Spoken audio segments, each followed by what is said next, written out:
Не е ова стандард студиото во кое што снимаме обично, ама си тераме стандард. Студиото го спремаме за нешто ново. А што ново, ќе да узнаете за многу брзо време. А сега, Overtime with TJ. Ајде по еден subscribe, лайк, комент на Instagram и на Facebook и под видеото. Викендов ќе биде добар, интересен. Не е вау, ама ќе биде окей. Што имаме? Арсенал, Ньюкасл, Бајер Мюнхен, Лајпциг и Милан, Аталанта. И толку за викендов.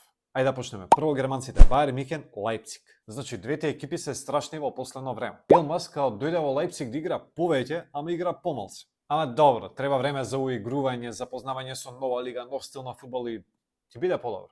Тоест ќе почне да игра повеќе. Па не дадо 25 милиони за на клупа да седи. А кај Бајер, најново е тоа што официјално го бркаат Тухел. Ама по крајот на сезоната, зашо по крај на сезона не ми е јасно. Би текнува Нагелсман, како го избркаа преку ноќ. Па Тухел е послаб, ама ќе го држат до крај на сезона. И затоа ова ќе биде прв пат после 11 години Бајер Мюнхен да не освои Бундеслигата. Не знам кој ќе тепа, ама знам дека ќе има голови. И уште нешто од Бундеслигата. Германските фанови ја добија битката со федерацијата и ги принудија одговорните лица да ги откажат преговорите за влез на странски арапски инвестициски фонд во германскиот фудбал. На многу стадиони видовме прекини поради фрлени тениски топчиња и играчки на терените.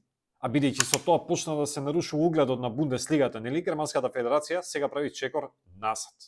Браво!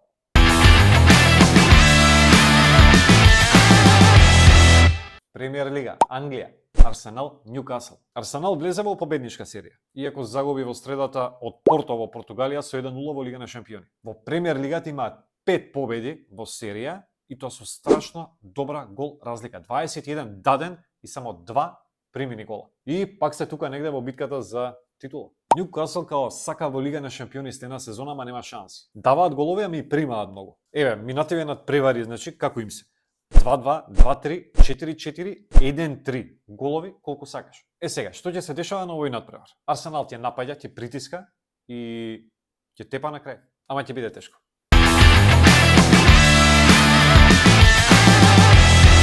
И за крај, серија Италија, Милан, Аталанта. Значи, да нема дилеми, титулата е завршена работа. Титулата е кај Интер. Ова ќе биде битка за Лига на шампиони. Иако Милан до некаде е сигурен на она трето место. Значи, Милан загуби од Монца минатото коло 4-2 и игра во Лига на Европа. Заморот се гледа кај нив. А Аталанта на 10 надпревари нема пораз и има 7 победи во серија. Страшно добра форма. Како да е, мислам дека и двете екипи ќе играат во Лига на шампиони следна сезона. Со тоа што Милан нема да игра со Пиоли. Се споминува дека Конте е негов наследник, ама што знам, некако ми е...